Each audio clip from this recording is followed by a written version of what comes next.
This time I'll call the November 1st, 2020-21 County Council meeting to order. If you'll stand with me for invocation and pledge of allegiance. Dear Heavenly Father, we thank you for the many blessings you've given us here in York County. We ask for your protection over our people, especially those who put their lives on the line to serve us. We ask for your wisdom and guidance tonight as we do the business of the people, and we pray that our decisions will be in their best interest and according to your will. In your name we pray. Amen. I pledge allegiance to the flag of the United States of America and to the republic for which it stands, one nation, under God, indivisible, with liberty and justice for all.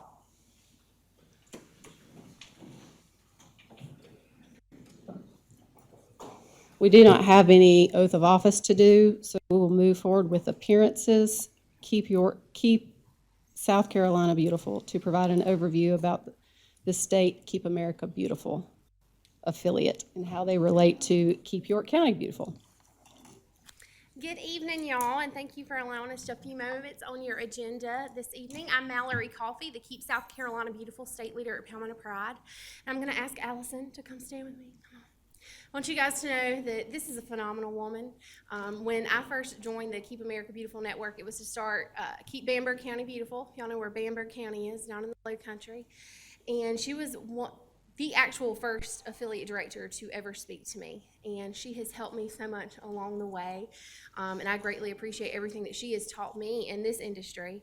And we are here tonight to brag on Allison. She doesn't know everything that's going to be said tonight, so yay. The first thing I want to start off with is at the September 2021 Keep South Carolina Beautiful Conference. Keep York County Beautiful, so that's Allison, we've got Mercy over here, he's a volunteer, I think Leslie's in the back somewhere, and the many more board members and volunteers received the Keep South Carolina Beautiful Affiliate Recognition Award. This award is only given to affiliates who go above and beyond what they are required to do by Keep America Beautiful and Palmetto Pride. Keep York County Beautiful is the example that we use when we talk about new affiliates coming to the state, and they say, well, who should I look at? Like, who should I follow? Who should I consider a mentor? Keep York County Beautiful is always in the top 5, if not the top 3 affiliates in this state. Whenever we talk with people across the nation, Allison, Leslie, Mercy, this affiliate is one of the top 3 that we are speaking about. Like, hey, you need to look at what Keep York County Beautiful is doing. These are the people to follow. Another award that they received is the Affiliate Event Program Award. This is a joint award that they received with Rock Hill Clean and Green, and they sponsored the Polar Bear Pickup earlier this year during COVID. And they were rock stars. You would never have even thought a pandemic was happening with the numbers that they had. Thousands and thousands of pounds of trash were collected. One of the best marketing campaigns that we think that we've ever seen at Palmetto Pride come from an affiliate. So kudos to Keep York County Beautiful and Rock Hill Clean and Green for that. And before we give the last award that was given, I want to tell you all that recently Allison was able to help us do something at Palmetto Pride. We have a statewide digital advertising campaign going on right now, and Allison is featured in that commercial. It is being aired statewide, and it's also going to be submitted as part of next year's Great American Cleanup Award advertisement. So, yay, you're going to be super famous. And the last award that we would, if Mercy Curitin will come up here. So we have a Volunteer of the Year award that is given out annually. It is a very competitive award. Some of the affiliate directors even call and, vouch for who they nominated. Allison didn't do that, but she didn't have to. Whenever we read the nomination form about Mercy, it was as if I had known him my entire life. It was as if I had picked up trash with him, as if I had worked beside him. And reading the nomination that Allison wrote, it was just very heartwarming to know that there was an individual in this state and in this nation who had such passion and drive to create cleaner, greener, and more beautiful communities. So Mercy was named the Keep South Carolina Beautiful Volunteer of the Year, and there's only one of those named every year in the state of South Carolina. Okay.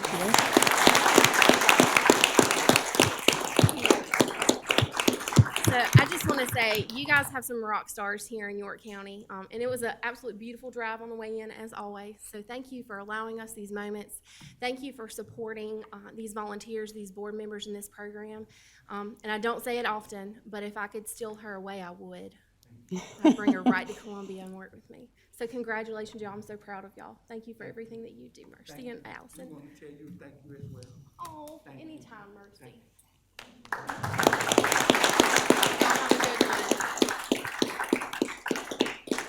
Thank you so much for that update, and yes, we will not allow you to steal Allison from us. We have very much appreciated the work that she's done, and the polar bear pickup was one of the best ones, and congratulations again to you, Mercy. That's impressive. At this time, we'll move into the public forum session of our agenda. This is an opportunity for individuals to come and speak before council. A few rules about that. When you come up, if you'll please state your name and give your address before you start speaking. And then if you will also kindly pay attention to the blinking lights. One of the things that I absolutely hate about doing this job is that I have to cut people off if they go beyond 2 minutes. I hate doing that. I feel like it's rude, but in order to keep our meeting moving forward, I have to do that. So if you could help me not have to do that by paying attention, it'll start blinking over here, then I would appreciate that. I'll also say that it looks to me like a lot of the folks that have signed up for the comments on this list, and I'll call your name out anyway, but a lot of the folks that signed up for this are looking at a rezoning item that is for public hearing. It looks like it's item number 3, 21-15. If you signed up for that one, I will let you know that if you wait and speak at the public hearing session, you're not cut at 2 minutes, and then your time will be dedicated to that time frame. I also am going to go ahead and let you all know, and I'll remind you again when we get to this, which shouldn't be too long, that the applicant has requested deferral of this item, and if that occurs, then there will have to be another public hearing depending upon what council has done with that. So I did want to let you know that they have requested that, and we'll circle back to that in a few minutes. So with that said, giving you all that rundown, you're certainly welcome to speak when I call your name now for the 2 minutes, or you can ask just to wait until the public hearing item so that you're not limited and so that you're closer in time to when we're talking about that item. First up, Tom Smiley.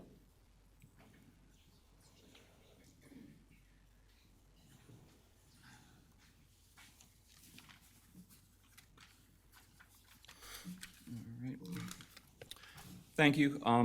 Name's Tom Smiley, and we are here to oppose the rezoning from the low-density acreage property to a high-density residential, which is going to be right on Highway 160, which is being proposed.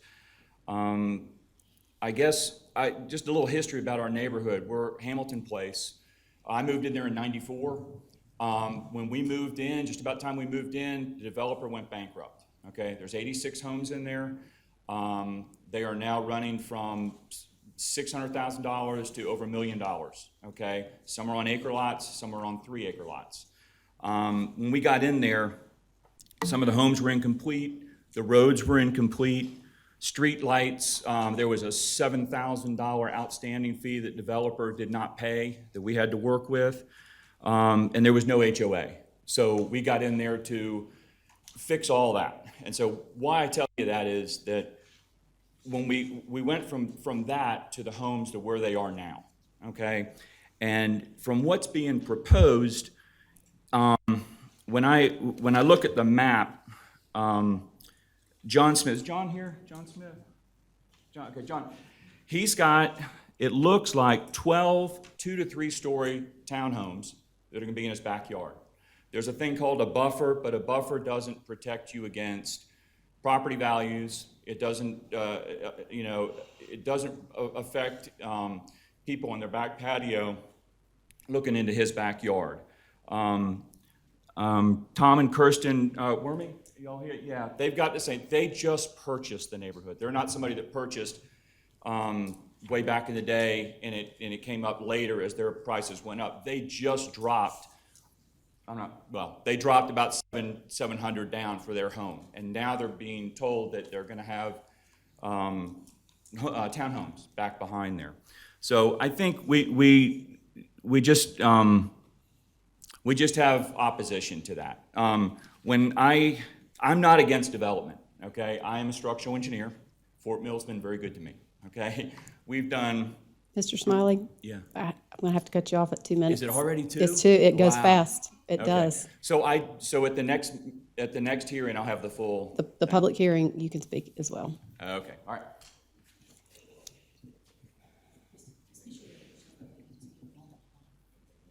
I did say that, I'll reiterate it, just so that you know, if you signed up for the item that we just talked about, the public hearing, 21-15, if you want to wait when we get to the public hearing section, I will not have to cut you off. You will have plenty of time.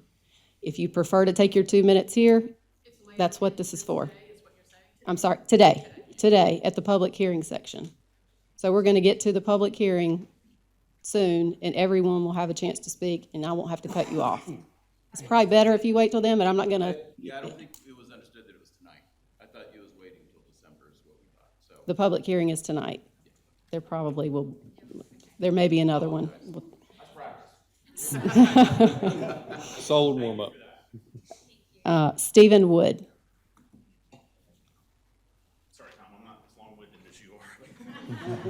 This won't be, hi, my name's Stephen Wood. I also live in the Hamilton Place subdivision, and we moved in '94 as well. And I'm up here because the wife didn't want to read it. Isn't that great? We've lived there for 27 years. I have 2 daughters that grew up, went through the school system, went on to Clemson, have great jobs in Charlotte. Everything's great, okay? We moved here because of the neighborhood, the atmosphere, the school system. And I'm here as also, with a lot of the folks from Hamilton Place, to object to the rezoning to high density. I'd like to specifically point out the negative school district implications to the rezoning request. Firstly, and most importantly, our own school board is opposed to the rezoning request. The superintendent, Dr. James Epps, on September 27th, wrote to the York County Planning and Development Services to express the Fort Mill School District position that, quote, due to the financial impact created by adding additional students to the Fort Mill School District, the district opposes this request and asks you to deny this proposal. All right. That's from the school superintendent. Secondly, the school systems are the most affected by the high-density development more than low density. Everyone who has read the developer's proposal are skeptical of the unrealistic low estimates of school-age children to be added to the district. We all know based on common sense that the impact on schools to be considerably more than they suggest. All right. In addition, the numbers the development proposal is not representative of the actual plan, since their proposal has a stub street temp, which means at the end of that cul-de-sac, it doesn't just end. There's another road that's being built to start, meaning if this gets rezoned, it's gonna continue and then go, and if you look at the map, build into that too, okay? So that's just gonna keep going. This turnaround implies that they plan even more high-density homes to the adjacent parcel in the future. That parcel number is, if you have the number in the map, 648-00-00031. Therefore, there'll be many more high-density units. Lastly, the great school district is the #1 reason people state as why they move to this area. We have several homes for sale in the neighborhood. There's signs up saying, hey, it's great in the school district. Well, shouldn't that be the last thing the zoning board would want to jeopardize? That's it. Thank you. Thank you, sir. Carrie Burrows.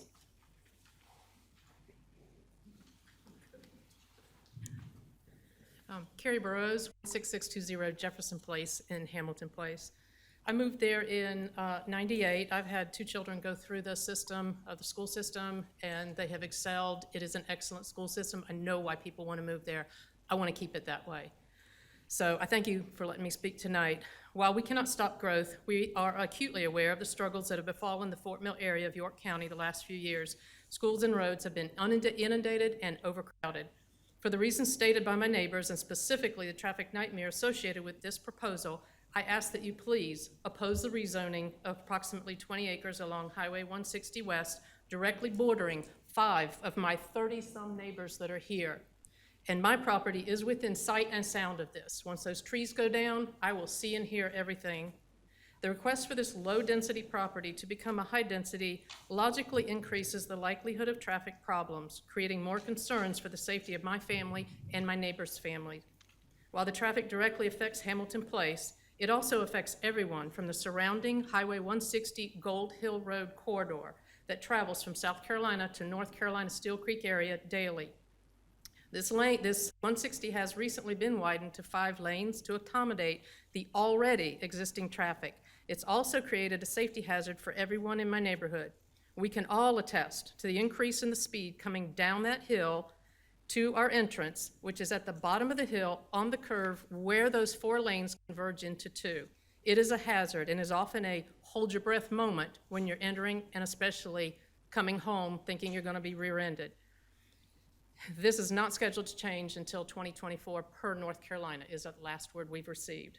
So in the Planning Commission's staff report from October, I found there was a study, a Tier 2 traffic impact study. It concluded that out of those 188 townhomes, it only generates 754 site trips per day. 754 cars in and out on what already is crazy. And they did not recommend any intersection improvements to accommodate future traffic conditions. Thank you, Ms. Burrows. It's like a race. Ronnie Taylor. Thank you. Ronnie Taylor, 1411 Lincoln Road. I'm here to remind all of y'all about the Veterans Day Parade again this year. We're going to have it Saturday, the 13th, which is 2 days after Veterans Day.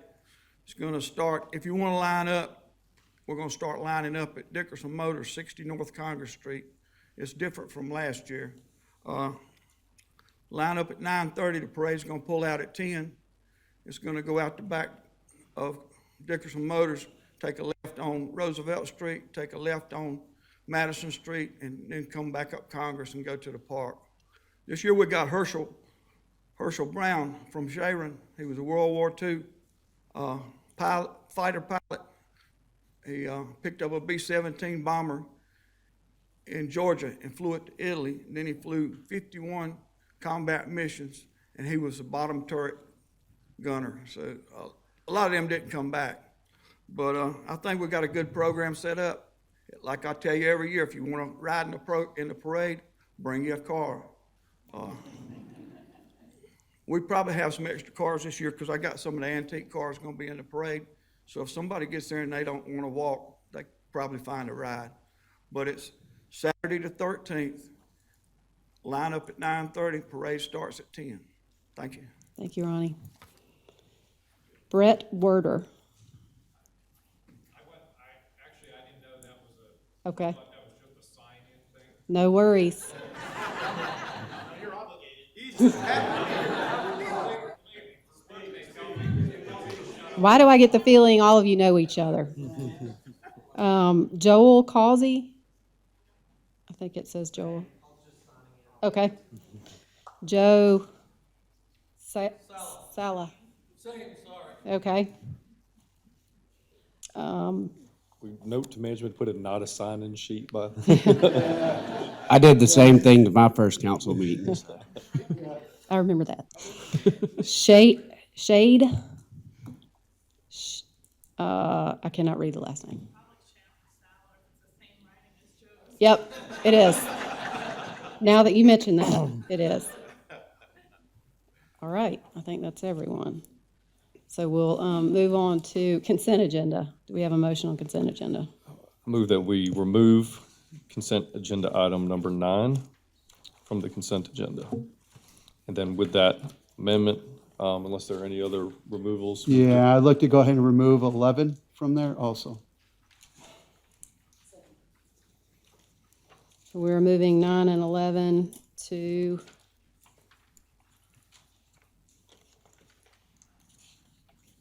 new business number 5 and 6.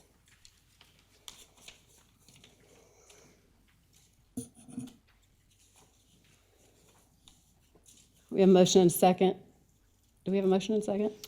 Move to approve with the removals. Second. Motion and a second. All those in favor say aye. Aye. Any opposed? Hearing none, motion passes. We move now to our first public hearing item. Council to hold a public hearing and consider third reading of an ordinance approving and authorizing the assignment and assumption of easements for the operation of and bill of sale for water systems described as a portion of the County Catawba Water Main Project to the City of Rock Hill to provide for a public hearing and to provide for other matters relating thereto.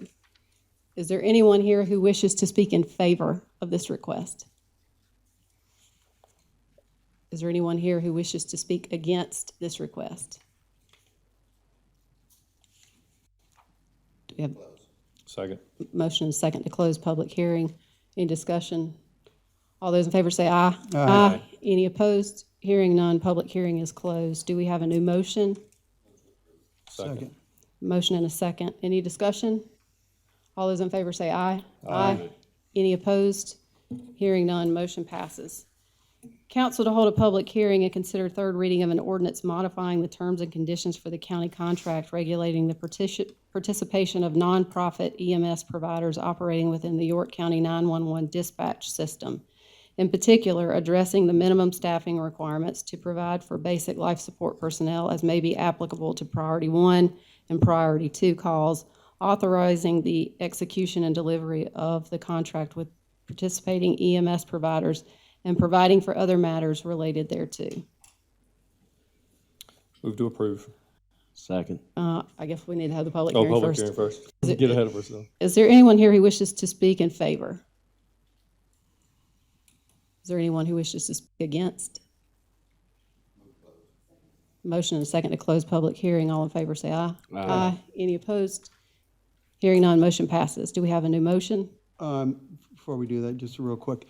I know last time on this discussion, we talked about adding in a clause in the contract that would put a timeline on going back to them to talk to them about the paramedic opportunities as far as that. I know you and I had talked, and I think we brought this up in the meeting.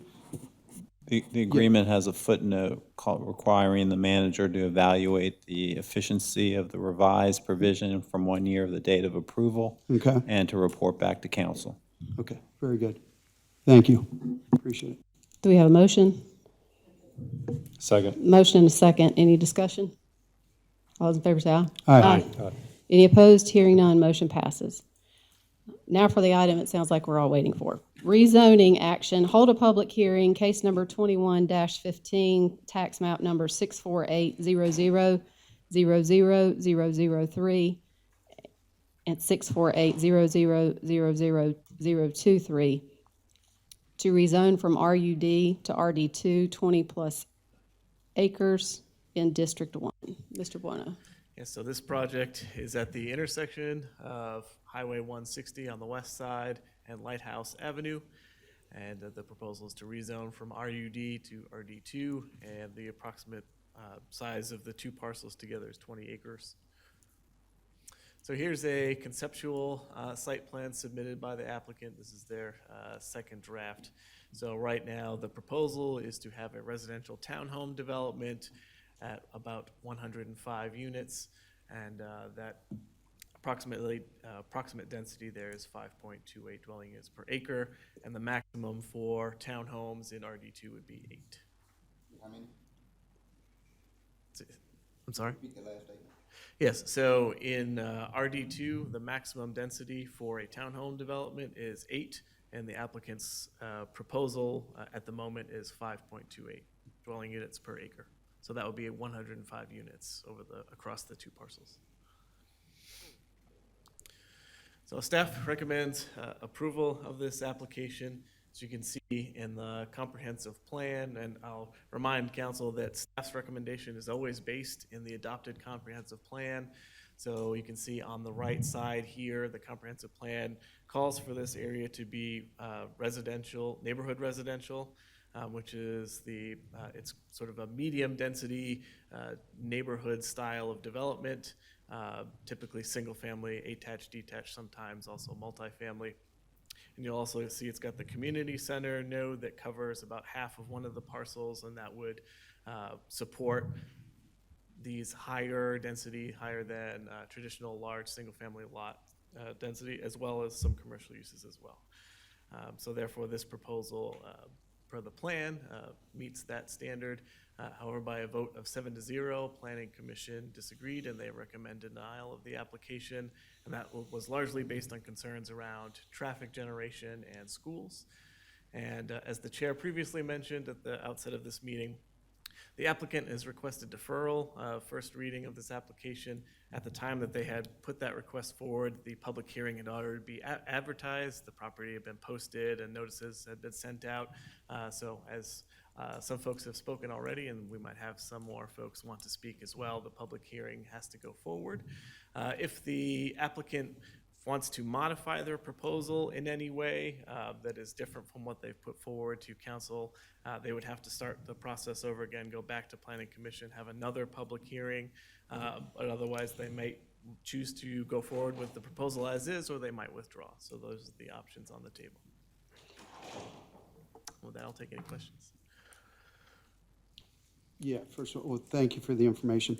I first want to thank everybody for coming here tonight. It's really important that everybody hears your concerns, and I do appreciate that. Thank you. I'll be voting no against this, okay? I do not support this. The impact on the roads is not needed there. That's a tough section right there, and it's only going to get worse with natural flow of traffic. You add this into it, and it's going to be an absolute cluster. The impact to the schools. Mr. Audette, do you have questions of staff? We got to do the public hearing first. No, Okay. I do have one question. Sure. And the impact of the schools and the safety, it's critical. But my question is that they deferred this to the next council meeting. Is it the fact that they've already pushed it out to the next council meeting, or they've deferred to even? Yeah, so unlike typical rezoning applications that are placed on the agenda, there would normally be a public hearing and consider first reading. On this agenda, there's only the public hearing. There's no consider first reading. So there's nothing to vote for for council this evening. Right. In a deferral like this, though, when would they get back to you as far as if they want to move forward with, is there a timeline? There's no definitive timeline on when they might get back to the planning department. Okay, thank you.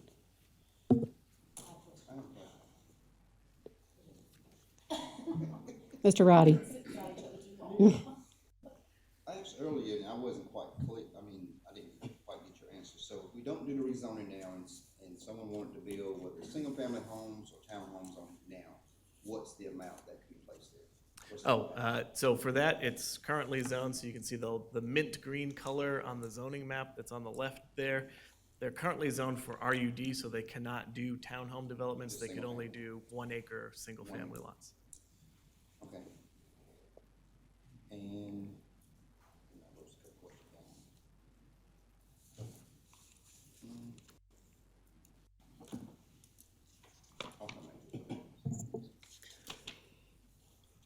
You don't have to answer me tonight, Okay, but I want an answer, okay. because I stood right there, just like all of these people did a few years back. And what I want to know is, what does it take? What does York County have to do to have staff recommend denial on something like this when it comes up? Is it the comp plan? Do you look at this, and it's not personal, I'm just saying, does the planning staff look at this and say, well, we have to follow this comp plan, whether it makes sense or not? Do they look at it and say, we agree with this comp plan and this does make sense to us? Or, our organizational chart in the county, and I'm going to continue to bring this up for the rest of my life, whether I'm on this council or not, at the very top is residents of York County. But for some reason, I think maybe the county thinks that residents are off in a box out in left field of this organizational chart. And we're all residents. But when I stood where you're standing, just like these people are going to stand in a few minutes, and beg for the county to do the right thing, I don't feel like I'm at the top of that chart. I never felt like it. I now drive through a neighborhood twice a day at least, in and out. I'm one of these 754 people that don't make much of a difference. They don't make enough of a difference. But when you add those 754 sites onto what is already there, it is a joke.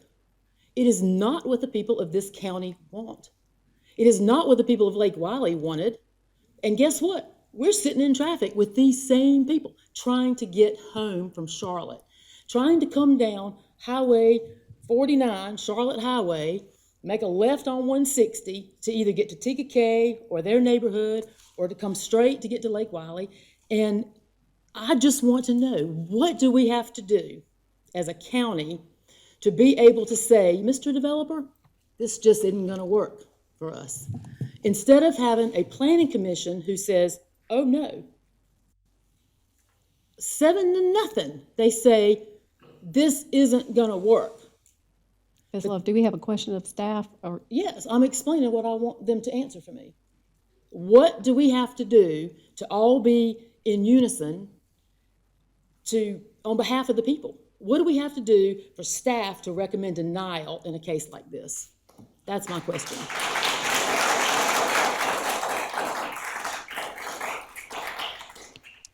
So your professional planning staff, we are tasked with providing a recommendation. We're not a decision-making body, and that lies with all of you. So the process is built in so that staff takes a look at the comprehensive plan as it's been adopted by county council, and we make a recommendation based on how any development proposal either matches the comprehensive plan or it does not. In this case, it did.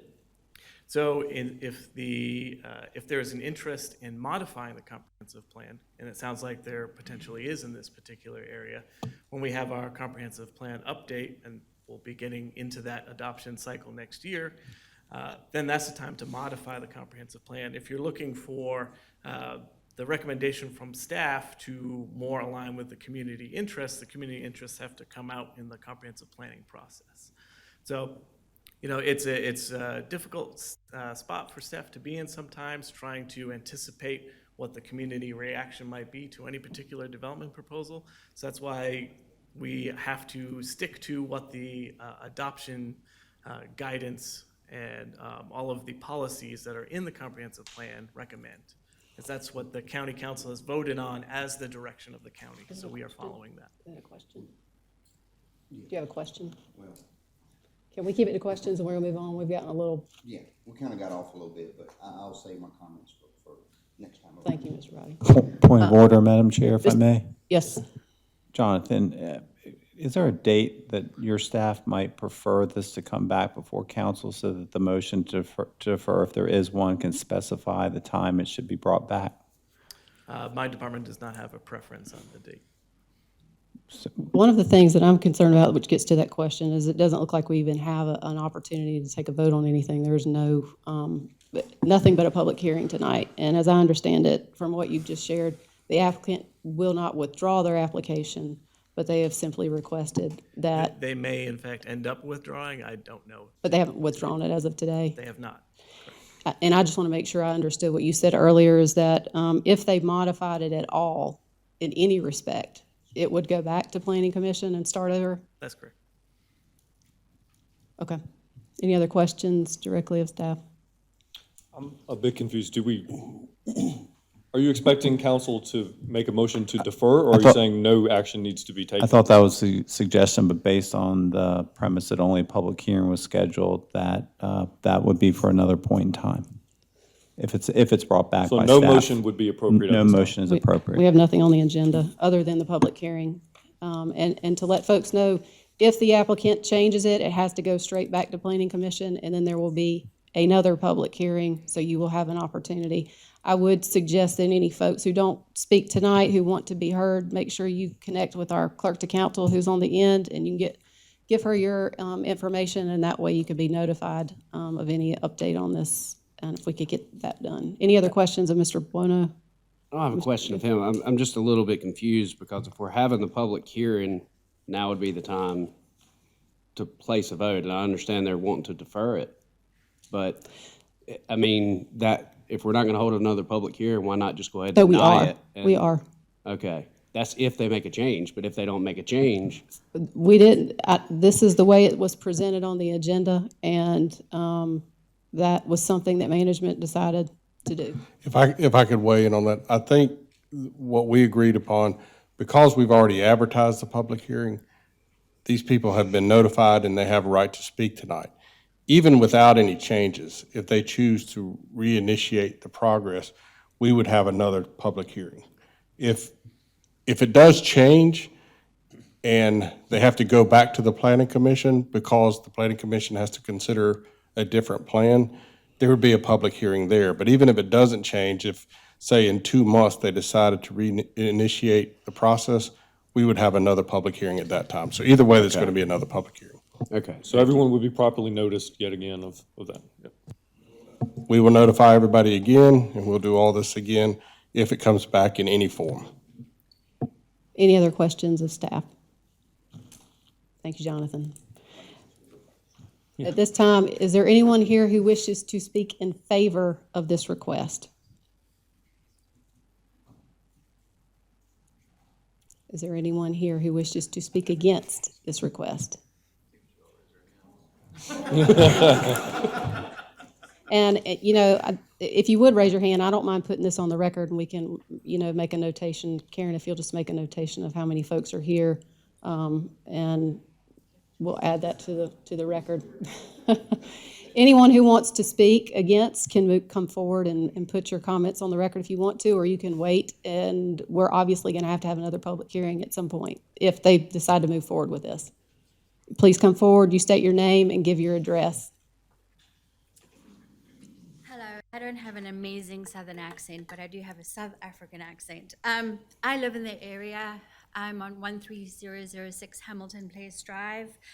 I'm concerned because we live in a low-density neighborhood, and what they're proposing is a high-density neighborhood. Looking at maps around us, typically a development like this is behind like a Walmart or a big development where they have stores and retail. We are not retail.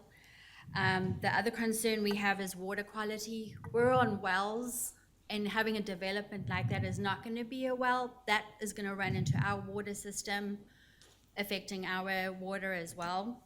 The other thing too is there was not sufficient signs at all. There was a teeny tiny sign on 160, and you blinked and you missed it. Some residents got notifications in the mail, some didn't. I think it should be consistent where we all get notifications. The other thing too is, as mentioned, the traffic is a complete nightmare getting in and out of neighborhoods. This will be a South Carolina entrance, a South Carolina exit neighborhood. It's a bottleneck and very unsafe as to begin with. So these are all things that are considered. We're not against development, but making this a high density neighborhood is not a good idea. We don't mind if homes get built there, but not like what they're proposing. So something where it's, on more of an acreage or more is perfect, in my opinion. But these are all my concerns for our neighborhood and for our area. That's it. Thank you, ma'am. Was that 2 minutes? Anyone else? Okay, I'm not going to go through the first part that I already did, but just to move on to the portion about other developments and what they've done around here. I've been very fortunate to do a lot of these developments here, but they've all been mindful. Staff has done a good job with, say, Baxter, okay? Baxter, you have some high-density areas around the commercial downtown. Then as you back away from it, it progressively gets bigger and bigger with the residences. And that was from day one. So when day one plans hit, everyone could see what was out there. What's happening here is something proposed is just kind of plopped down. We never got to see this. We all moved in the neighborhood for this reason, that they were acre lots, that there was acreage, there was room to do additions on it, which my house seems to keep going. But it just, putting all of those buildings, I think there were 12, in the equivalent of 1 acre, there were 12 townhomes. It could be two or three stories high, and that's right behind John's place. And like I said before, buffers they're not gonna work with the value of the property. Kingsley's another one I was very fortunate to work on as well. The high density that's there is in and around retail. So it's bordered by retail, big office building, and I-77, okay? okay? They didn't pop it down next to $500,000 lots. The Fort Mill Apartments at Clawson Place, that was another one that some of it's still in construction. That's got floodplain on one side, that's got apartments on the other, I-77 on the other, and it's got, I think there's a new hotel that went up just on the other side of the floodplain there. Staff did a great job there, mindful of what the surrounding was, okay? Some of the ones I haven't been involved with, but that were done, seems to be done properly, with the Stockbridge Apartments right behind Harris Teeter, which is up near Tega Cay. Again, it's right there where people are able to walk to those units, and everything around it was woods, a church, and a grocery store, okay? No high-end acre lots, okay? And I think the other one right now that's under construction, right across from Steve's Restaurant there off of Gold Hill Road and 21 Bypass, same thing there. Busy roads on two sides, and you've got undeveloped land back behind it, and part of it's a floodplain. So I'm just asking that y'all, and staff be mindful of where this unit wants to go, which shouldn't be here. I mean, I think there's concern too that by maybe a developer that they can't get the money for single family on a big road. Look at Eppington South. They're right there on Gold Hill, and they've done great. Those homes have done well, and their property values continue to go up. And the areas around there were kept. They've got no high end or high density residents there. I think that's got. I think we just want to. We all moved in there, really for the acre homes, for the privacy, for the schools, and we're doing everything we can to maintain that if we can. I thank you. Thank you, sir. I'll take a shot. What the heck? Sean Rutter. So I've been fortunate enough to experience both North and South Carolina. There's a reason I'm in South Carolina. Okay. I'm asking that you guys consider what makes our community such a great community and maintain that. It's important, right? That's the thing that we lose. I've lived in big cities, I've lived in the country, I've lived in a lot of places around the country. It comes down to community. And as everyone has said, we don't mind development.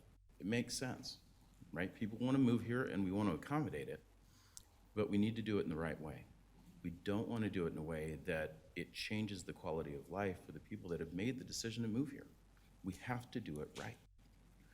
So as you look at our development, our exit is in North Carolina. Nobody in this room can control that, right? We can affect it, but we can't change that. So we exit on a North Carolina road. North Carolina has a lot of challenges with its roads. It doesn't make the investments that we do. The work that you guys have done in York County, they don't do that. We want to help maintain that. The schools, specifically the high schools, are all on the other side of the highway. Every single one of those people that live there and have a high school student are going to traverse 160 and Gold Hill and add to the challenges we have at the intersections at 77, right? Because the high schools are all on the other side. So my ask is, one, can we defer any decisions on that zoning until we redo that plan, right? That plan's coming up for review in a year. Let's put this off until then so that we can have some input on zoning and where things can go. If that's possible, awesome. I mean, really, that's I guess, everything I'm hoping for. So appreciate the time. Have a great afternoon and evening. Thank you, sir. Thank you. Thank you. For your consideration. Madam Chairwoman, Council, thanks for the chance of making some opinions known. I would reiterate what a lot of my neighbors mentioned. To me, there are three prime reasons why this project should be denied as it is. One is safety. We live at an intersection that is a choke point for traffic. It's become a high-speed run, and there's no shoulders. There have been accidents there. Increasing the volume of traffic, which will happen naturally without this development, is already going to make it more difficult, and this development would add to that.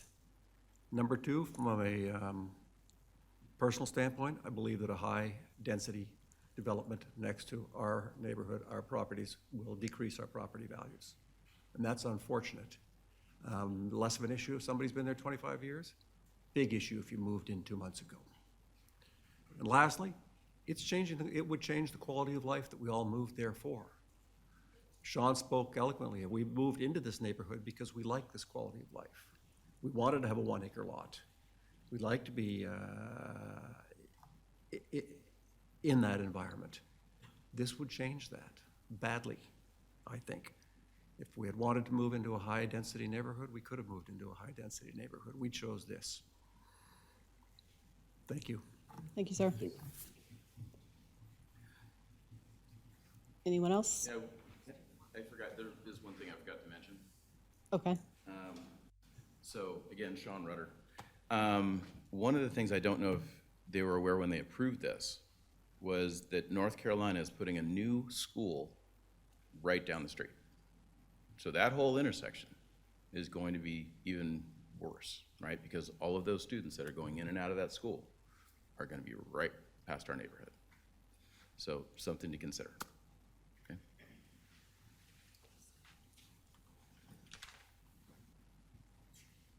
Okay, good evening. My name is Angela Hawk, 16015 Virginia Lee Court. And I sat here looking at the Keep South Carolina Beautiful to provide an overview about the state Keep America Beautiful affiliate and how they relate to the Keep York County Beautiful. So we just did the awards, right? We just talked about what makes York County unique compared really to the rest, not just the state, but the country. But segueing from that, then we're talking about let's develop, okay? If you want to continue what Charlotte's making mistakes on, keep doing these developments like this, 118, 105 townhomes, again, on roadways that are not prepared for it. Is that really going to keep York County beautiful? Is it still going to continue what York County's all about? I just kind of what Allison Love said too, the people can speak, but are you really representing the people? And that's what it's about. And York County is unique. That's why people move there. So again, back to developing. Sure, people want to move, but there are people that are retiring, people that leave. So there are places for people to move. We moved into Hamilton Place neighborhood. The home was already built. And we moved there again into York County for a reason, to have this and to have opportunities. So I really just hope that you take Charlotte as an example. The Steel Creek area is booming, a lot of developing, but what's happening to the Steel Creek area? The crime has increased. They do not have the infrastructure, right? They're not prepared for that at all.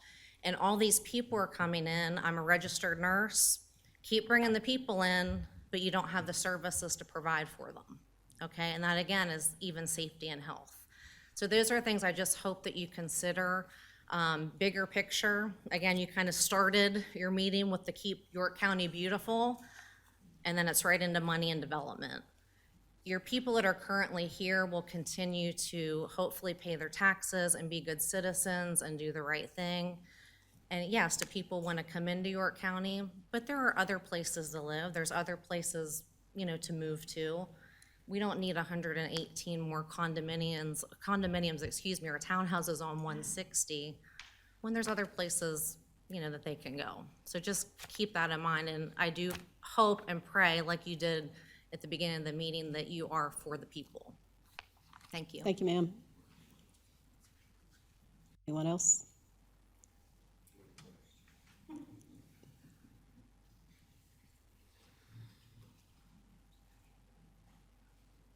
Kirsten Wormy, and I live at 12807 Ruth Lee Court.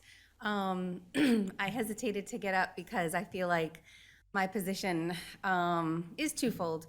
One side, it's very personal because as Tom mentioned, we just purchased a house in this neighborhood specifically for a lot like this. Surrounded by woods, very private, very quiet and peaceful. And I've always wanted to live in this neighborhood, so it's kind of exciting.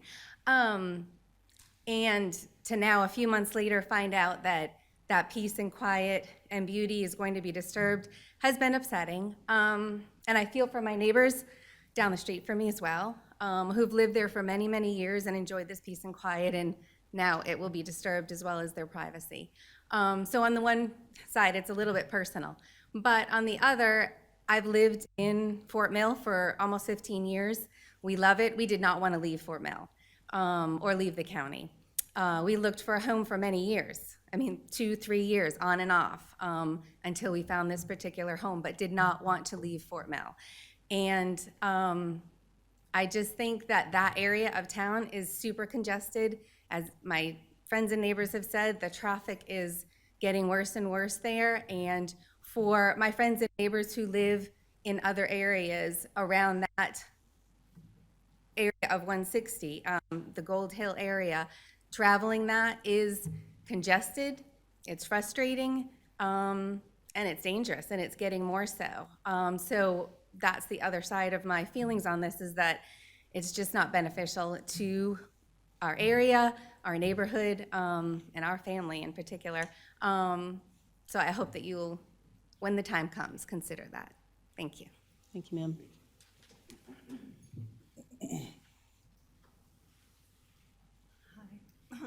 I'm Dawn Davis, 16515 Whispering Oaks Lane, also in Hamilton Place. And I just want to add a point that I think Tom Smiley was trying to make, but he might have not come right out and said it. There's no commercial support around this area. You'd have to cross a very busy 5-lane road to get there. And when I drive through the intersection of Gold Hill and 160, then there are people pushing that button across the street. I'm just praying for their lives, because people zoom through there, there's accidents there. It's a really tough area.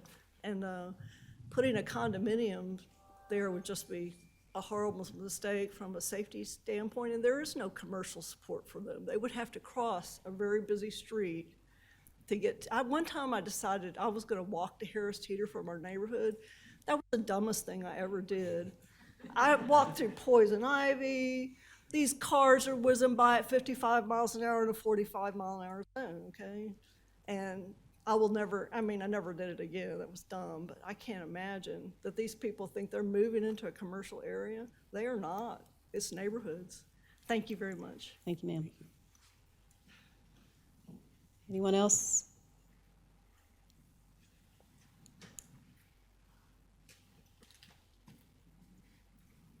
I'm John Smith. I live at 12805 Ruth Lee Court.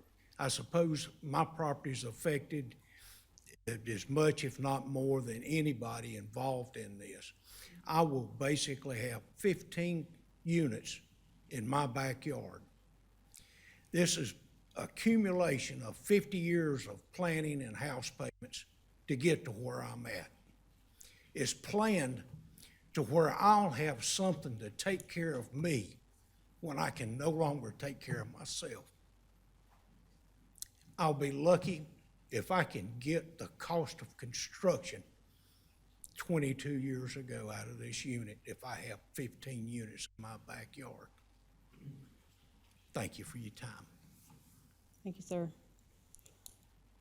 Anyone else before we close? Oh.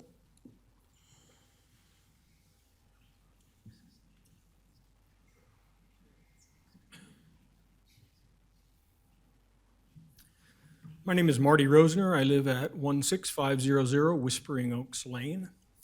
And I didn't come prepared to speak tonight, but having nearly half of my neighbors here, I felt compelled to step forward. And I think our ask is fairly simple. It's really that we're hoping that you will care as much about our neighborhood as we do. Thank you. Thank you, sir. I would like to interject something on that. Now I'll get up here before. So our neighborhood, we have a lot of them here. We're 86 total homes, acre-plus lots. And we are on a voluntary homeowners association. We have over 85% participation for the 23 years I've been there. That is huge for a voluntary. And I have often called when homes go up for sale, and I'll check it out, and the realtor has no HOA. Yes, there is an HOA, but it's voluntary. And that is huge to me because we care enough about our properties to go ahead and keep a cohesive voluntary homeowners association because it means that much to us. And that's why we together are keeping this. And we hope and pray that you all can actually look at this because Don Davis was right. There's not commercial stuff in that rosy colored property there. There is at the end of Zor Road a storage unit built. Across the street is Mr. Evans, I think it is, who's been there forever, who has a car place. There's a hair hut next to that. Other than that, you have to cross Zor and keep going before you get to any commercial. So right in that area, there is nothing. And I do know through study for this, across 160 from this proposed is another 4.5 acres proposed for homes. But they want to do, I think it's called RD2 or something, which is single-family homes on the 4.5 acres over there. Like they said, we're not trying to stop the growth. We just want it to be smart, which is something I think Fort Mill got in trouble over the past couple years with. So we as a neighborhood implore you, please be smart with this and oppose it. Anyone else before we close public hearing? Gail Wood, 16514 West Spring Oaks Lane. I just want to come up here and say the same thing. We're not against development. Please, just don't do it smartly. We all know how this has gone for the last few years in the Fort Mill area. Sorry about that. I've got a reminder to leave work. But I just want, to iterate it again and again and again. We're not against development. Just please help us out. Please help York County out. Be smarter about this stuff. Thanks. Do we have a motion to close the public hearing? Motion and a second. Is there any discussion? Mr. Roddy? I just want to say, I'll turn my mic on. I just want to say it was tough to sit up here to hear you homeowners pour your heart out, obviously to protect your homes, protect your communities. And one of the most interesting comments I've heard among everything was, I think it was John. Saying been there 22 years, obviously some people been there longer, and to hear that, this plan would call for 15 units basically in this backyard makes it extremely tough for us to even consider putting a homeowner or individual, and more importantly, a taxpayer, in those kind of situations. But at the same time, I do want to you guys have put a lot on us tonight, and I'll tell you, when we sit up here and we hear people pour their hearts out, we don't go home and discount what anybody says. We take this home with us and we kind of, we have to live with it. But at the same time, I did want to make a few comments because I know a lot of you have moved here way back when and have been part of our success here in York County, been great to our community. We definitely appreciate you bringing that mentality here. But I did want to put out that, it's extremely difficult for us to sit up here when it comes time to make these decisions. And I know somebody asked a question about planning commission, staff, and then now we put council into the fold because planning commission has one job to do. They look at certain things. Staff looks at things a certain way, and obviously council looks at it. We don't always look at it the same way. They have different factors that they consider as a professional planning staff. Our planning commission is individuals just like yourselves, volunteers who give their time and effort to do what they think is right. And obviously they're guided by some rules and guidelines. But in defense of our comp plan that's been set out, so we would like to see certain things in certain areas. If it fits, it fits. If it doesn't, then you go through a process that, brings you obviously through council. But it's not an easy job for us to make these kind of decisions because I'll say this, and it kind of brings back memories when we went through the impact fees for Fort Mill. Everybody came out and didn't wanted the impact fees or didn't want more building. And I even said at that meeting, we're kind of victims of our own success. We were so good, so great in the Fort Mill and York County area. The people that are wanting to come here are wanting to come for the same reason many of you came, for the schools, the community, and what we have going here in York County. So, and I said even at that night, that we don't want to have a closed mind and close the door behind us, but we do want to do things in a smart way. And maybe this plan right here is not the perfect fit for this location, but just know that with 20 acres in Fort Mill area, something's going to go there. Maybe this is not the right plan, and you all have expressed that you're not against development. You know, if it's the right fit, bring it on. But seemingly right now, from what I've heard, this probably won't pass the muster test to come to your community. I haven't visited your community. I don't know what it's like, but it sounds like you have a pretty good area. But keep in mind, something will come there, and let's not be closed-minded that nothing's going to come there. And you guys did a great job of saying, you know, we're not against development, because we get a lot of people come here time and time again and say, basically, we don't want anything to be there. And we know that's not going to happen. We know that's not being realistic. So I just wanted to put that in the atmosphere. Keep that in mind. Something's going to come there, and I know that this council, staff, and planning commission will do its absolute best to make sure it's the right fit, whatever comes there. And it doesn't seem to me tonight, obviously, we're not taking a vote on it, but just listening to you guys' concern, and I've seen several council members, when you're making those great points, kind of nodding their head in agreement with many things that you all have said. So I don't think you guys are at risk of have this project overbearing onto your community. But we appreciate the turnout. You guys have come out and truly expressed yourself, and keep your eyes and ears open. So if this does come back up, come right on back and let us have it again. Thank you.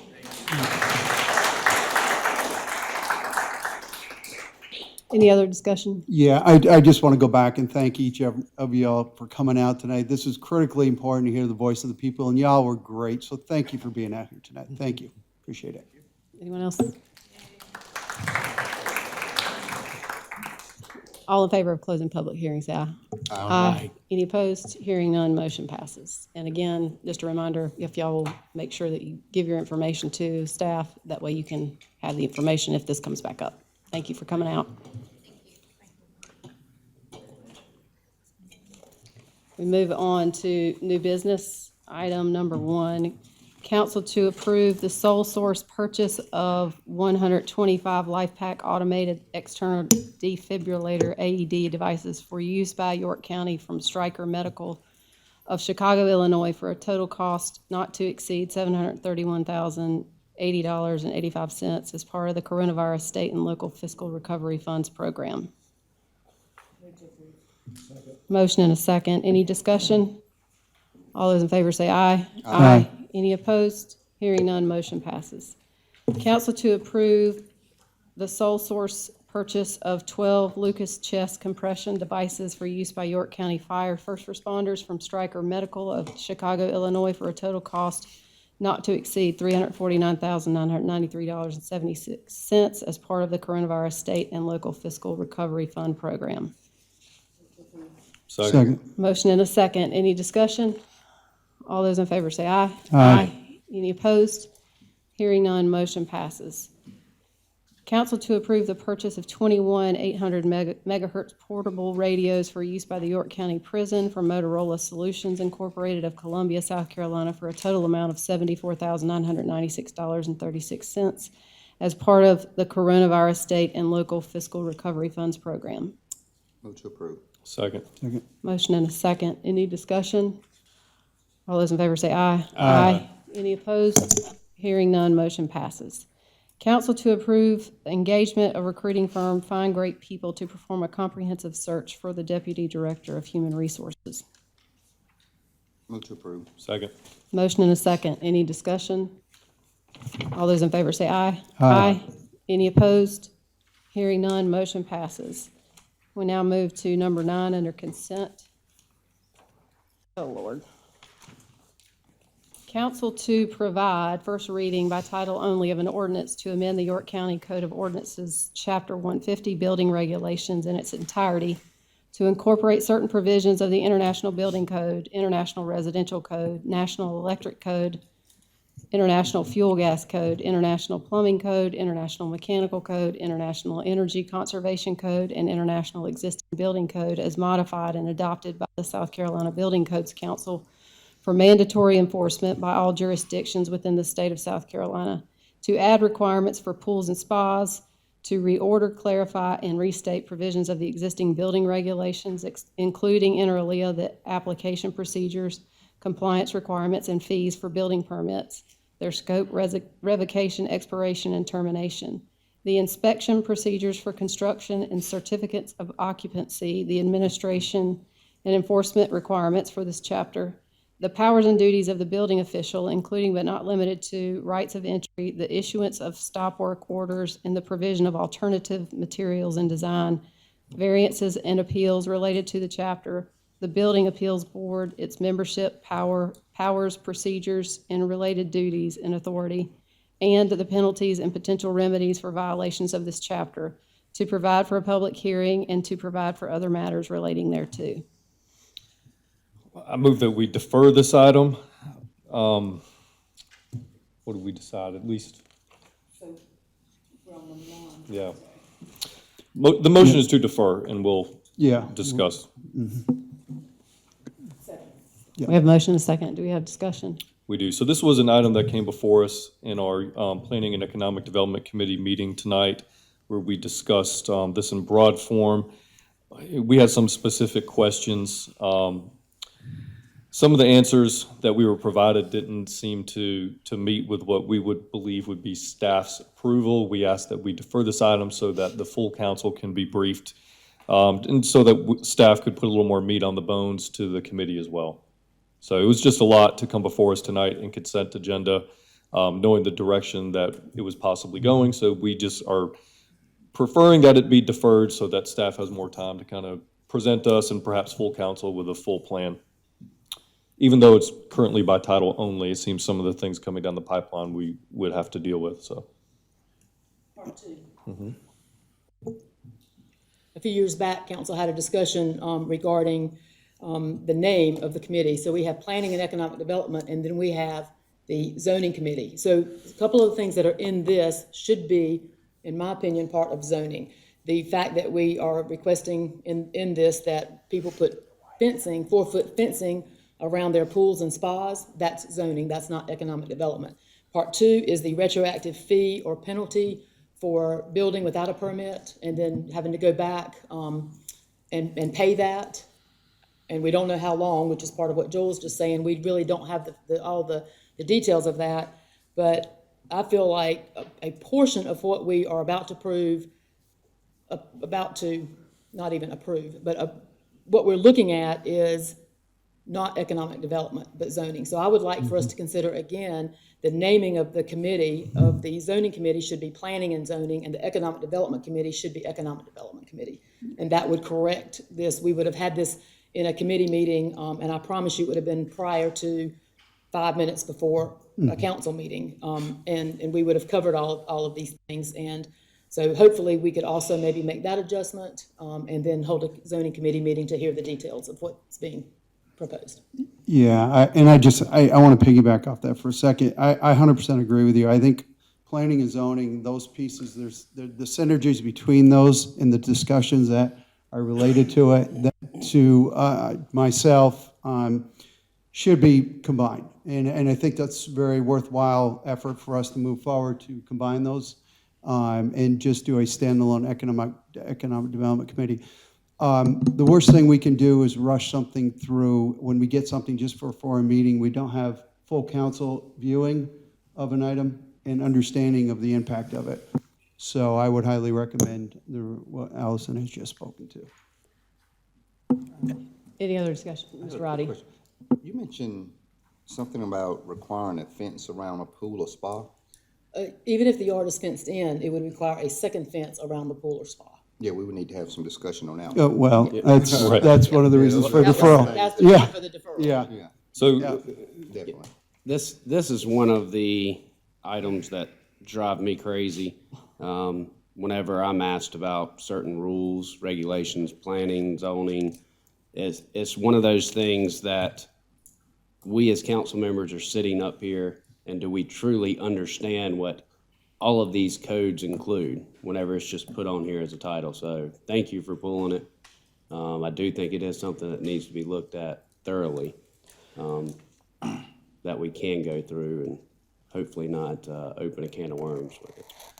Michael, as a point of order, do you need a specific date for the referral? Yes, please. So would the second meeting in December meet staff's approval to put it off until then so that we can have a little bit more detail on what's coming before us here? That would be fine. And maybe we can work out something to give some feedback from council prior to that meeting as well. So the motion, or my motion would be to defer to the second meeting in December. How would we include the naming of those committees and having that in the proper I believe that, spot? That would Michael be a- would have told us, that'd be but a that would be, separate ordinance amendment. yeah, that would require an ordinance amendment because it's not just by name. I believe the actual, Standing committee. the responsibilities are delegated by or spelled out by the ordinance, so. I think what we have to do is we have to get at least title reading through in order to refer it to a committee. So by the time, if you bring it back, are you amenable to the December 15th, at least for title only reference back? And we'll I'm get not some. going to approve this in title only. I'm not going to. Not tonight. You'll have a Well, I full, think you'll in have order a for us full to ordinance refer by it, then. in order for us to refer it to committee and to decide which committee to put it to, it sounds like we need some more information from staff and management before we take that next step. So the way the motion is posed is for us to come back the second meeting in December, simply to have more information from county management and staff as to whether or not to move forward. And at that point in time, we'll have had an opportunity to figure out which committee it needs to go into before we do that. Are you amenable to that? I am, as long as Okay. all of that is inclusive in what we do at that second meeting. So the motion to defer is to December 15th, is that right? December 20th. And any other discussion? All those in favor say aye. Aye. Any opposed? Hearing none, motion passes. We move to 11 under consent. Council to consider adopting a resolution committing York County to enter into a FELO agreement with a company identified under the code name Project Donald and other matters relating thereto. Madam Chairperson, can we have David come up and give us a quick explanation of what we got I don't have a going problem on? with that. You want to come forward, David, and give us some information? And the reason why I wanted him to come up, because I was contacted today by a council member who had some concerns, and obviously getting here, not Tom, I was gonna pull it out anyway, because I wanted to make sure that we were fully transparent of what we got going. And so I reached out to David and made sure he was gonna be here, and he told me he was obviously gonna be here. And just to kind of go through some of the details, one of the questions that did come up this afternoon was, why are we doing a resolution? And like you stated, take it away. Sure. So as far as the process for fee in lieu of tax agreements with companies that you would consider incentivizing and using that tool, the resolution is the first step to recognize the project, the terms that are identified going forward, where the county would feel comfortable going to incentivize that company. The company says, yep, that's good to them. So it's like an MOU. It's a resolution identifying that project. The next steps after that is the passing of the ordinance and an agreement, and it takes 3 readings and a public hearing. At public hearing, it is identified who the company is. So that's that process. We are at step number 1, and that is the resolution stage. So that is what is before you. And this is a company that's been around since 2019, looking at expanding in the county. This is in the city of Rock Hill, off of Porter Road area. They are interested in investing in new technology that will help their business, where they take scrap vehicles, put it through a recycling process. And when they came to us and talked to us and others on council that they've talked to over time, it was a very opening question. Are you considered a manufacturer? Because our intent is to help manufacturers. That has been clarified, and yes, they are considered a manufacturer. That's why they're looking at this request for an incentive. Looking at the investment in equipment, there will be some building expansion of 15,000 square foot building. Total investment, $15.83 million. And then 41 jobs with the average annual salary at $28.90. Consideration in front of you with this resolution and subsequent moving forward would be a baseline fee in lieu of tax agreement. I wanted to throw a couple questions out that will help kind of shape what we're thinking and what we're seeing here. Who determines manufacturing in the state? Is that something the county determines, or is that something the state determines, or It's the What's that? State Department of Revenue. They take and identify and assess all property that's manufacturing, as well as fee in lieu of tax agreements. And the reason why I pointed out, because someone asked was, are we gonna consider this manufacturing? I wanted to make sure that this was not something that the county or your staff does. This is a distinction that comes from the state. Yeah, we asked multiple times to verify that because it was a question mark. Right. Yeah, we wanted to make sure we got that right. And one of the other questions is, our current tax rate on manufacturing is what? So it's a 10.5% assessment rate. So this proposal is to take it at 6%. That's what we've done on numerous projects to help them. Right. Help us compete with Yeah, surrounding. to compete, because they were looking at Gaston County, North Carolina, and considering a location down in Chester County, which a competitor of sorts has gone down there and done a project very similar, announced a couple months back. And this is just for information on, when was the last time someone came in our community in York County and was close to a $20 million investment, and we didn't try to work with them on some type of reduction off of that 10.5%? And they're in manufacturing. Sure, I can't recall an instance where we did not consider helping them when that investment was laid out to us, the job impacts were laid out to us, and made a professional decision to try to help them. I do have a question, following up on the resolution. As I understood it, we had gotten away from doing that because the problem with the resolution is that it commits the county to a course of action before you even have a chance to hear from the public. Typically, what we had done is go through ordinance readings. I mean, that's the information that we had gotten from staff, and I thought that's what we had gotten away from, committing ourselves to a course of action in a resolution. I'll defer to our attorney.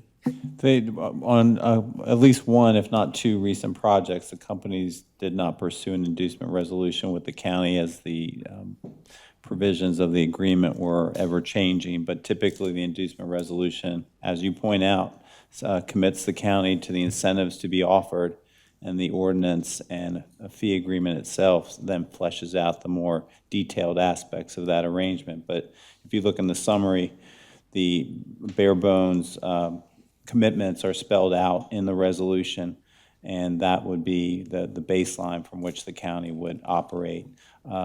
It also begins the clock running, so sometimes the inducement resolution is helpful to generate the clock on the company so that they don't have extra time to work through the construction of the project. There's an expectation that the project will commence upon completion of the ordinance. That's not always complete, and the fee agreement itself, but that is the intent, and the inducement resolution begins that clock running on the company so that there's a mutual obligation to pursue the commitments, the respective commitments in the agreement. You mentioned the Chester location, a competitor went there. Can you give me that address? I think one of the things, obviously, in this particular one, I think public input might be important because it is basically a car crushing operation near our schools and residents, and this is near, this is technically in Bumps District, but it's right near mine and abuts mine as well as a lot of those property owners. I think they would be concerned if they weren't given an opportunity to take a look at it before we give the incentives. Can you share that address so that we can go take a look at it and see how that maybe it's not substantial impact? My understanding is, in talking to the company, it's not the direct competitor. It's actually a downstream, but somewhat similar operation where they're taking waste material from the crushed cars and separated materials and recycling it even more.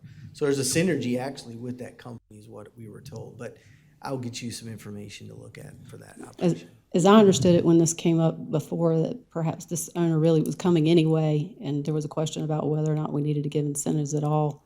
Yeah, we kept asking them about that and looking at, okay, where were they gonna be considering elsewhere? And, this offering as an incentive is the baseline incentive. It's no extra sugar and anything that would give them a super advantage here. It's just the baseline incentive. One more thing. When you say car crushing, the image in people's head is this big old hammering thing comes down and crushes a car like you see in the 80s movies. Kind of explain how this operation, because I've seen the video. I've met with the owners. It's obviously a new age technology, highly sophisticated operation. It's not, the noise level, minimal, impacts on the environment. It actually saves, obviously, because it's big on recycling. I don't know if the state would call them a green type company, but obviously, when you're recycling, that's kind of the goal, to keep stuff out of your landfills and obviously, provide, some, recycled materials that can be put back into in circulation. So with that component, you know, like I say, I haven't had a chance to speak to anyone else on council about this operation, but the impact on the community, and I know Christy was concerned about obviously our schools and butting up to her district, but I don't see Class A office space going right behind on this property that they're looking at. Is basically right next door to partially what could be a supplier to them, as well as close to the interstate where trucks are not having to come through town, easily accessible right off the interstate. So I understand we want to make sure we're putting things in the right place, but if there was another alternative for the property to do something different, I think that would lend itself. But we haven't really had, you know, this much scrutiny of a, I'm not saying that anybody up here is against the idea. I know some concern came up of, well, if they come in, why should we incentivize them? Well, that wasn't a solid deal that they were coming. And if we don't continue to look at our 10.5% that the state imposes on manufacturing, you know, we've given fee and lieu's on much smaller investments. Now that we have someone almost close to $20 million, the location's right. You know, why are we such scrutinizing this particular deal? So I just want to put that out there. Well, I'm gonna answer that question for you, because my concern is that there is an economic development committee, and tonight would probably go a lot better had that committee met and we had been given this information. What we're looking at tonight is something that commits us to something, we don't even know what it is. We haven't heard from any people. You know, normally what I would do is I would sit through an economic development committee with my little chart that I've asked for numerous times, and I would say, hey, these are the pros and these are the cons, and I would be able to make a good decision on behalf of the people of York County. And then I would speak to the council person who's from that district, and I would say, hey, how do you feel about this? Because that's what I would want them to do if it were me. And I would say, how do you feel about this being in your district? And then that would give the opportunity for you to give the pros and the cons that you think. And then I would come to this council with a recommendation from a committee. So what we failed to do in this case is to go through the proper procedures to get to where we are tonight. And I'm not going to vote for this tonight. I'm not going to vote on this because you're standing there and I'm just jotting down notes as fast as I can go. And you know, there's been no public hearing. And we say that we're at step one of passing the ordinance and then doing the agreement. Step one is to bring this to the Economic Development Committee and inform us about this. We had an Economic Development Committee today, jammed in at 5:15. We had to rush because we also had a Transportation Committee. And this that's on our agenda tonight was not even discussed today. You told us what the projects were, the new things that were coming up, and nobody even mentioned what was on our agenda tonight. So how can anybody expect me to vote for something that is totally a blind item that commits this whole council to a fee and lieu? That's preposterous to me. I don't understand how anybody can expect that. So I know everybody probably thinks I'm in a bad mood tonight, but I'm not in a bad mood. It's just that I'm tired of asking the same questions. I've asked for a little form. And how simple is it? I mean, we get this big detailed dashboard. How simple is it to just give me a little form that says, hey, this is how many employees, 41 jobs, 2892. And I have to ask again, is that the workers or is that the bosses, the managers? I mean, is that the average? Is that the weighted average? What is that number? So it doesn't do any good for me to sit down here and write all this down and then try to make a quick decision. So I'm a no on this tonight. And what I would love to do in the meantime is get that information so that I can make the best possible decision, an informed decision. That's what I can't give you tonight. Well, go ahead. I was going to say, you know, obviously we have some procedure things that we need to work out as a council, but I don't think that should be, I mean, we definitely want to work on how we're getting things to council. I definitely agree. If the normal process is to go through a committee to get here. And if we're not following that, we need to work on this as a council and as a staff. And those questions can be answered. And I hope you get your worksheet, because you have been asking I've for been asking, some kind of a workup. But we do get the information on Thursdays, kind of what's coming down the pipe. And it's unfortunate that our agendas are not set until Wednesday. We get our package on Thursday, and we try to work it in, getting information throughout the weekend. That's just the nature of how we're getting information through our agendas. Obviously, I would hope our big ticket items such as a fee in lieu and things like this have a little more working time before they get to the full council. And if we're not taking advantage of the committee situation that's part of the process, then we as a council and as a staff needs to kind of correct some of those steps. But hopefully we don't let our procedure stuff get in the way of us, still being competitive with companies that's looking to come here. So if we've missed a step, let's fall back and satisfy those steps. And if this has to go back to a committee, that's what it needs to do. But certainly, I haven't had too many opportunities of people looking to locate business in District 4. So I would definitely want to see something happening, because Rock Hill's making a big effort to do things on the south side. This is kind of over in that area, but it's not part of the proposed TIF area. So we definitely need, and one thing about it, in this business, when dirt starts to turn over, other dirt starts to turn over. So it's kind of like, if nothing's there, nothing ever comes there. But when something starts to come there, you see more development comes around it. So we don't want to, hopefully we're not putting the cart before the horse with some of our concerns, but we've done 50, 60, 70 fee and lieu since I've been here, probably. And not one time has any of this ever come up of the concern that I'm hearing tonight. And finally, I get something in District 4, and it's under the spotlight, it's under the hot light. So let's don't start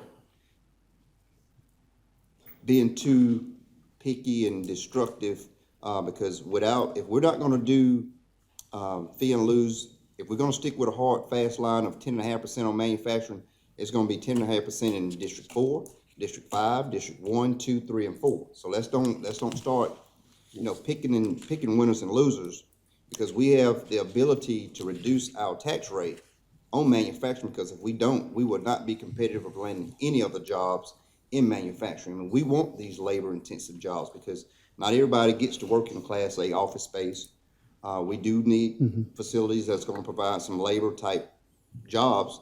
And I'll tell you, the average $28 an hour is a pretty decent wage, and it's getting pretty costly to live in York County. So we're going to make sure, and I met with the owners, and they firmed up these numbers are solid when it comes to the wages. So keep that in mind. Let's don't snuff out certain areas of this community. Yeah, and just to pick up, everybody hit upon the points of why I had removed out for discussion. I think it's critical that we are continuing to move forward to bring jobs in, and I applaud this. I think this is a great thing. My concern is the process here, in the commitment to a resolution. I never feel a resolution in this manner should be appropriate. I think deferring this back to committee for review, so everybody's on board and understanding, then we come back for our normal hearing process. I would recommend that we do that. I think then we could go through this process and get it worked through. Again, the opportunity is great for the jobs. I'm excited to see this happening. The process just needs to be adjusted.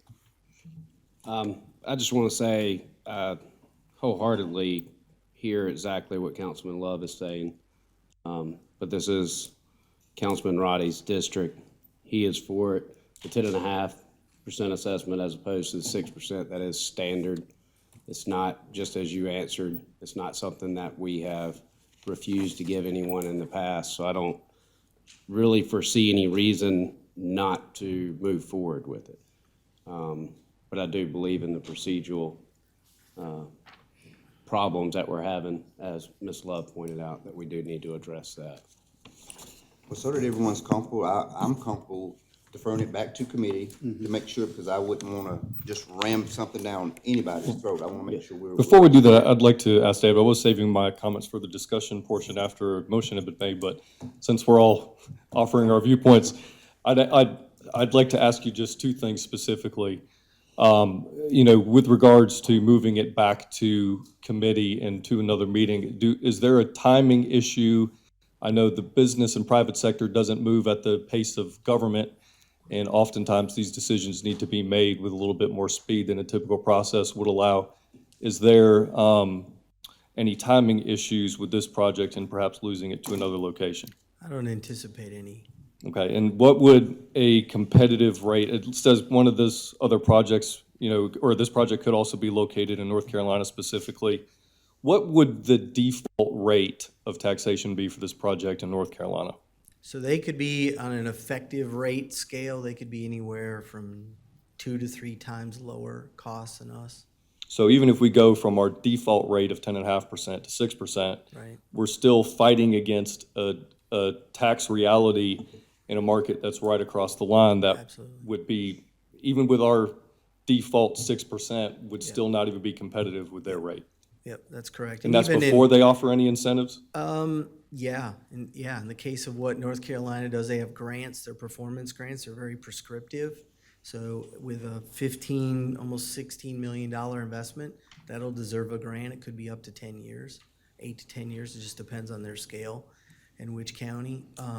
Even in Chester County, they're aggressive. They'll do incentives with credits longer term than some of the cases we've been.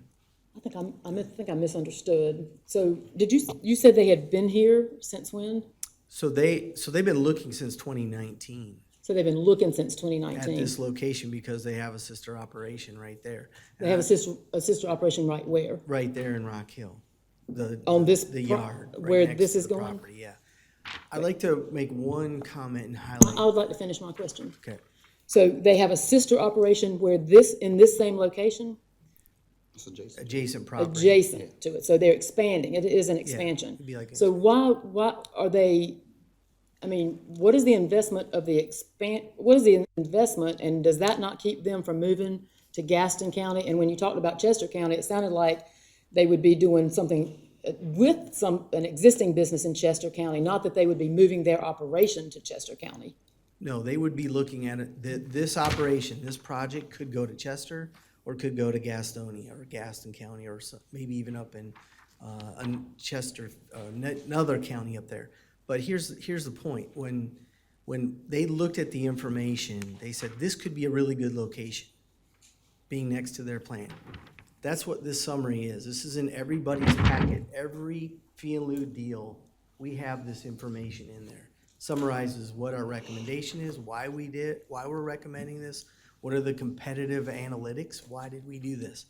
Every project is in your packet. So we share this information. I've been doing it since I've been here 7 years. So that information is there to compare and get informed on these projects. That other location down in Chester, that's a separate company. It's not affiliated with this company. So they would be moving to that? No, they would, No. this consideration is only for their project that is competing against Gaston County or North Carolina, or maybe looking at a site in Chester County or here. And we're saying by doing this, this should be attractive for them to do it here.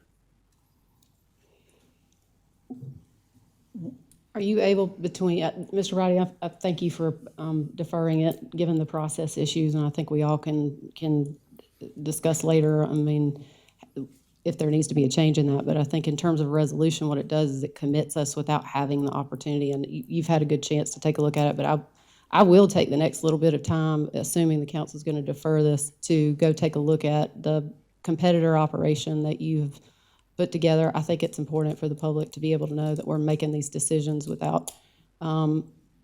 enough information. And do we have a motion to defer? I'll make a motion that we defer till December 20th. Would that be enough time to get back to committee?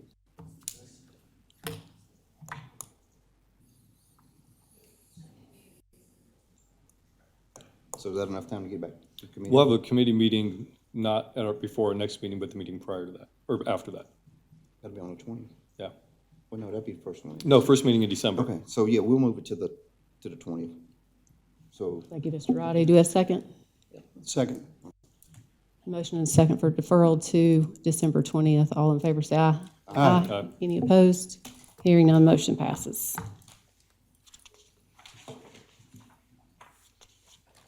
Where are we? Committee and other reports. Planning and Economic Development Committee meeting, Chairman, the Honorable Joel Hamilton. So the committee met today prior to our meeting. We did receive an update on some projects as well as our economic development dashboard, giving us our numbers for the year. We also briefly discussed strategic plan activities. As one of the items we discussed was the one that we removed from our consent agenda and voted to defer, which is the building code amendment update. And then we unfortunately didn't really get to have our full discussion regarding future meetings. Council member, new non-agenda comments. Mr. Roddy. you can just put my name at the top of the section. I have two things. I definitely want to call back and highlight Mr. William Q. Rock Cureton. He's a good friend of mine, good community servant, been doing things in Rock Hill area for many, many years, big Northwestern supporter.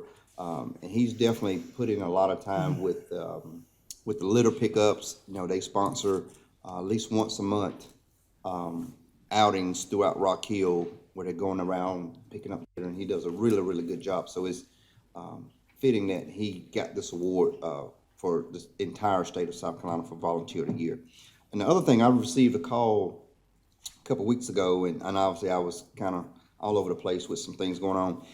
And the question came up about HOAs in York County. And I know there's not a reporting system to York County when the HOA exists in the unincorporated areas. I know the city kind of tracks what's going on with their HOAs. So the question was posed to me of what do HOAs do, or do they notify York County that they're in existence? Because I've gotten calls over the years about my HOA's doing this, my HOA's doing that, they're misusing money. So I would like for our staff to kind of come back and say, this is what we do with HOAs, this is what we don't do, this is why we don't do it. And kind of, so when I get that question, I can give a valid answer or reason why we do certain things, why we don't do certain things with HOAs, because HOAs are basically in every single neighborhood nowadays, except, you know, the ones that choose not to, but there's very few that don't have HOAs now that are being built. And some of these can be good for communities, help protect the value, but then some of them can be a little overbearing, but I just wanted to kind of get staff thinking of what we're doing with HOAs and offer a reason why we do, why we don't. So just want to put that out there. One of the concerns that I have, and then in other members of my community too, is around, this is a broad request, is around what we're seeing at our southern border with estimated 1.7 million people coming across illegally this year. Huge concern across the United States. From what it appears to be happening, some of these immigrants are being, that have crossed, they're being placed in different communities across the United States. That's a concern for me. I think that the people of York County, we need to look at how we can, if there's plans to bring migrants here that have illegally crossed, that we do something to stop this from happening. It's a big concern. It's happening across the U.S. I think it's something we need to look at here from a county level to make sure we're protecting our people. Thank you. Anyone else? We have no citizen concerns. Do we have a motion for executive session? We do. Move that we move into executive session for the receipt of legal advice relating to the Morningstar litigation. Also for the receipt of legal advice relating to the Riverbend project. Also regarding a contractual matter relating to the TIF. A additional receipt of legal advice relating to water and sewer update, as well as an update on a contractual matter regarding Project Thistle 1. Second. Motion and a second. Any discussion? All those in favor say aye. Aye. Any opposed? Hearing none, we will move into executive session, and we'll start in 5 minutes.